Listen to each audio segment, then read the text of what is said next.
Doctors use this exact test to predict falls. Try it right now before you keep watching. I mean that literally.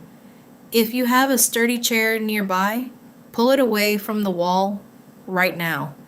In just a few minutes, I'm going to walk you through a test that physiotherapists and doctors actually use in clinics to screen fall risk. It takes 30 seconds. It requires no equipment. And by the end of this video, you'll know exactly where you stand and, more importantly, exactly what to do next. I'm a physiotherapist specializing in balance disorders and fall prevention in older adults. And one of the most common things I hear in my clinic is some version of, "I didn't think I was at risk until I actually fell."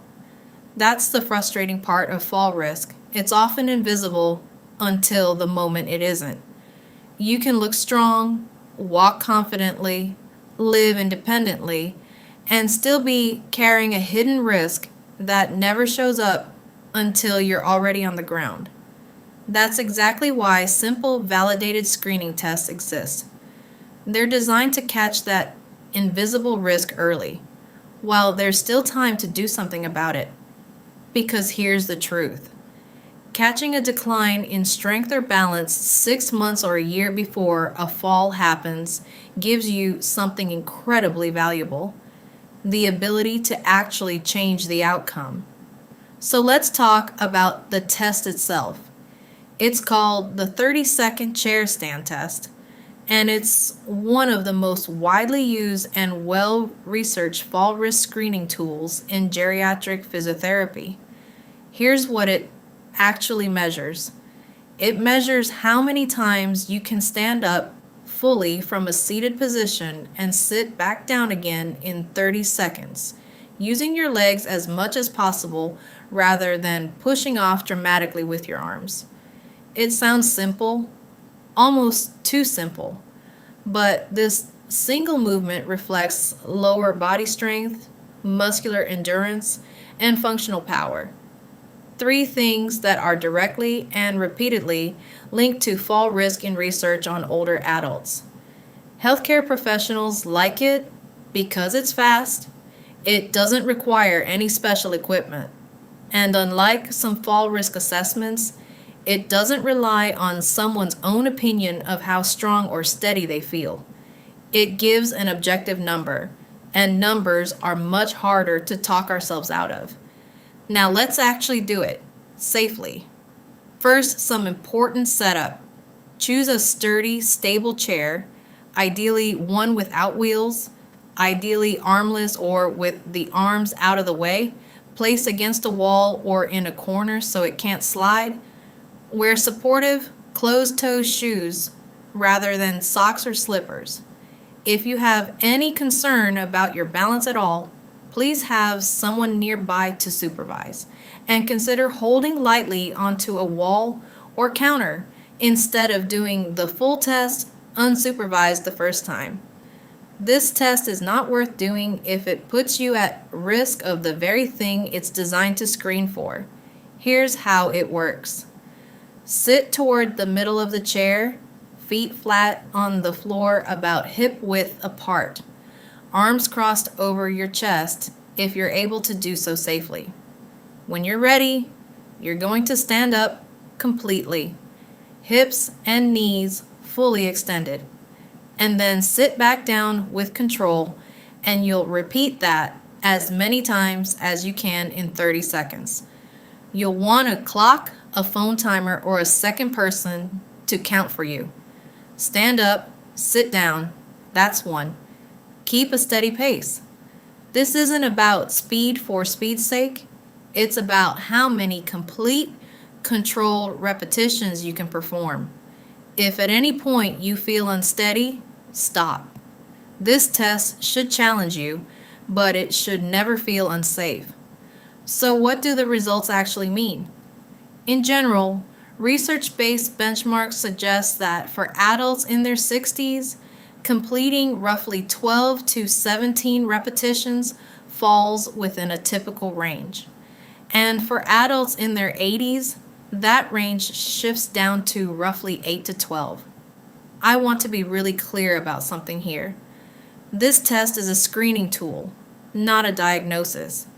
It doesn't tell you that you will fall, and it doesn't replace an actual clinical assessment. What it does is flag whether your lower body strength and functional power fall into a range associated with higher fall risk, so that you and your doctor or physiotherapist have real information to work with, rather than guessing. If your number came out lower than you expected, I want you to hear this clearly. That's not a scary result, that's a useful one.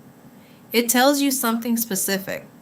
Most commonly, it points to reduced leg strength, slower muscular reaction time, or a combination of both, which are some of the most common and most trainable contributors to fall risk. It could also reflect limited hip or knee mobility, or simply deconditioning from being less active than you used to be. None of these are permanent facts about you. They're starting points. So let's talk about what actually helps, because this is where the encouraging part comes in. The exact movement in this test, the sit to stand, is also one of the best exercises for improving your result over time. Practicing controlled sit to stands, aiming for 8 to 12 repetitions once or twice a day, directly trains the muscles and movement pattern this test measures. Adding simple balance work, like standing on one leg near a counter for support, or practicing heel to toe walking along a hallway, helps address the balance component alongside strength. And don't underestimate general activity.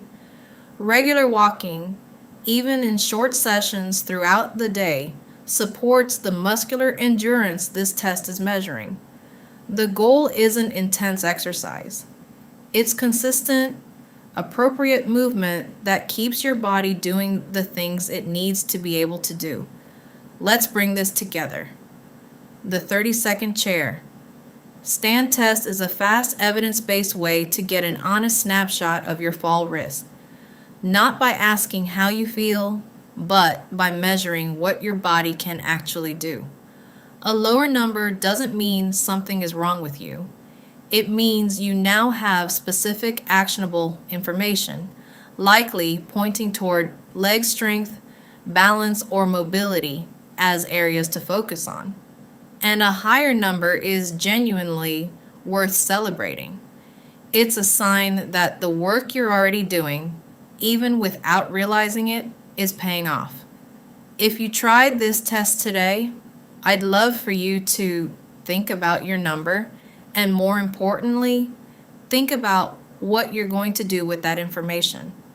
If your result was lower than you'd like, or if you have any ongoing concerns about frequent falls, dizziness, or balance changes, please talk to your doctor or physiotherapist. This test is a starting point for that conversation, not a replacement for it. And a proper clinical assessment can give you a personalized, safe plan going forward. If this video gave you useful, practical information, please hit like, subscribe for more physiotherapist-backed videos on fall prevention and healthy aging, and share it with someone who might benefit from trying this test themselves. A parent, a spouse, a friend. Sometimes the most powerful thing you can give someone isn't advice. It's 30 seconds and a clear next step.